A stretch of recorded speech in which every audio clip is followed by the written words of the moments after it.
जय हिंद। आइए देखते हैं 8 जुलाई 2022 के करंट अफेयर कुछ।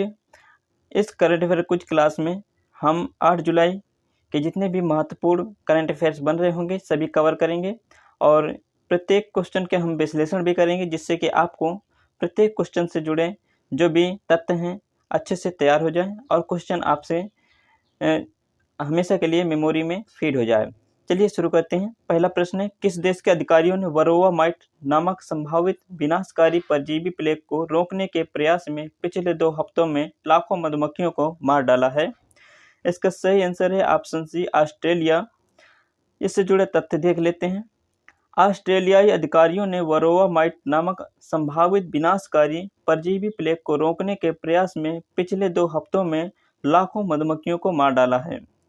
मधुमक्खियों को मारने का निर्णय बादाम, मैकाडामिया नट्स और ब्लूबेरी सहित कई फसलों के विकास पर प्रतिकूल प्रभाव डाल सकता है, क्योंकि परागकणों के लिए मधुमक्खियों पर ही ये पौधे निर्भर रहते हैं।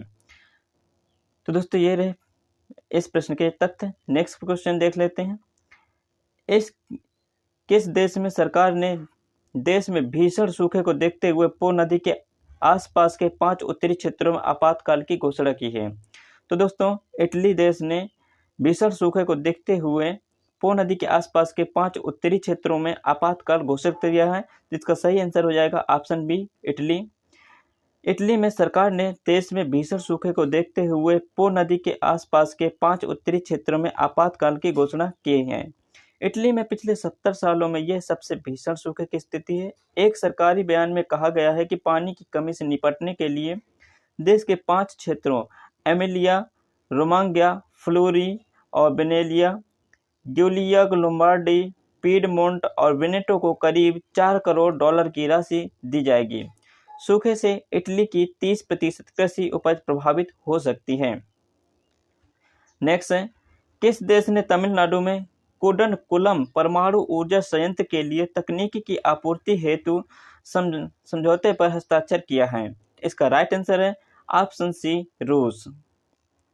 दोस्तों रूस ने तमिलनाडु में कुडनकुलम परमाणु ऊर्जा संयंत्र के लिए तकनीकी की आपूर्ति के लिए समझौते पर हस्ताक्षर किए हैं।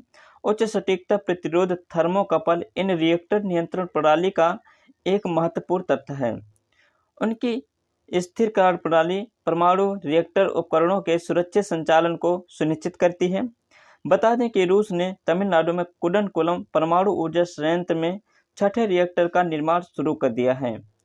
6 दिसंबर को प्रधानमंत्री नरेंद्र मोदी और रूसी राष्ट्रपति व्लादिमीर पुतिन के बीच वार्षिक शिखर सम्मेलन के बाद यह शुरुआत हुई है। नेक्स्ट, किस मंत्रालय ने कच्चे कपास के आयात पर सीमा शुल्क की छूट को कितने महीने के लिए बढ़ा दिया है? तो दोस्तों वित्त मंत्रालय ने कच्चे कपास के आयात पर सीमा शुल्क की छूट को कितने महीने के लिए बढ़ा दिया है? इसका राइट आंसर है ऑप्शन बी, 1 महीने के लिए। वित्त मंत्रालय ने कच्चे कपास के आयात पर सीमा शुल्क की छूट को 31 अक्टूबर तक 1 महीने के लिए बढ़ा दिया है। मंत्रालय ने 14 अप्रैल को घरेलू बाजार में कपास की कीमतों को नियंत्रित करने के लिए इसके आयात पर 30 सितंबर 2022 तक आयात शुल्क और कृषि अवसंरचना विकास उपकरण की छूट दी है। मंत्रालय ने 4 जुलाई की अधिसूचना में इसे 31 जुलाई 2022 तक बढ़ा दिया है। नेक्स्ट प्रश्न, मुख्तार अब्बास नकवी ने किस मंत्री पद से इस्तीफा दे दिया है? तो आप सभी को पता ही है कि मुख्तार अब्बास नकवी केंद्रीय अल्पसंख्यक मामले के मंत्री रहे हैं, तो उन्होंने इस पद से इस्तीफा दे दिया है। केंद्रीय मंत्री मुख्तार अब्बास नकवी ने इस्तीफा दे दिया है। वे अल्पसंख्यक मामलों का विभाग संभाल रहे थे। नकवी ने प्रधानमंत्री नरेंद्र मोदी से मुलाकात करने के बाद इस्तीफा दिया है। मुख्तार राज्यसभा के सदस्य भी थे। नकवी को इस बार बीजेपी ने राज्यसभा नहीं भेजा है। माना जा रहा है कि पार्टी उन्हें कोई बड़ी जिम्मेदारी भी दे सकती है। नकवी 2010 से 2016 तक यूपी से राज्यसभा के सदस्य रहे थे। 2016 में वे झारखंड से ही राज्यसभा भेजे गए थे। नकवी पहली बार 1998 में लोकसभा का चुनाव जीते थे और अटल बिहारी वाजपेयी सरकार में सूचना और प्रसारण मंत्रालय में राज्य मंत्री भी बनाए गए थे। नेक्स्ट है, किस राज्य में वैज्ञानिक काई चटनी को भौगोलिक संकेत यानी GI टैग रजिस्ट्री के लिए प्रस्तुत किया गया है? इसका सही आंसर है ऑप्शन ए, ओडिशा। तो दोस्तों ओडिशा में काई चटनी को भौगोलिक संकेत GI रजिस्ट्री के लिए प्रस्तुत किया गया है। उड़ीसा में वैज्ञानिक काई चटनी को भौगोलिक संकेत रजिस्ट्री के लिए प्रस्तुत किया गया है। GI टैग मानक काई चटनी के व्यापक उपयोग के लिए एक संरचित स्वच्छता प्रोटोकॉल विकसित करने में मदद करेगा। GI लेबल स्थानीय उत्पादों की प्रतिष्ठा और मूल्य को बढ़ाता है तथा स्थानीय व्यवसायों का समर्थन करता है। वर्ष 2019 में ओडिशा को ओडिशा रसगुल्ला के लिए भी GI टैग प्रदान किया गया था।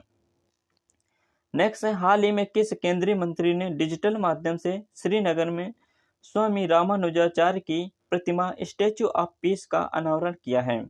इसका सही आंसर है ऑप्शन डी, गृह मंत्री अमित शाह ने।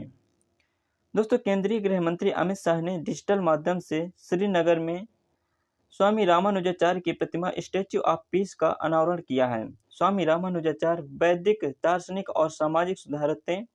उन्होंने समूचे भारत की यात्रा की और समानता तथा सामाजिक न्याय के सिद्धांतों पर बल दिया था। उनकी शिक्षाओं ने भक्ति आंदोलन के संतों को प्रेरित किया और उन्हीं के शिष्य रामानंद ने भक्ति आंदोलन की शुरुआत भी की थी। तो दोस्तों, ये रहे आज की डेट यानी 8 जुलाई 2022 के महत्वपूर्ण करंट अफेयर। डेली इसी प्रकार के करंट अफेयर कुछ पाने के लिए चैनल को सब्सक्राइब करना ना भूलें। और यदि वीडियो पसंद आई हो तो वीडियो को लाइक करके अपने दोस्तों को शेयर करें। यदि किसी और टॉपिक पर वीडियोज पाना चाहते हैं तो कमेंट में आप हमें बता सकते हैं। आपके कमेंट के अनुसार भी वीडियोज प्रोवाइड कराई जाएगी। तो चलिए मिलते हैं नेक्स्ट वीडियो में, तब तक के लिए नमस्कार, जय हिंद।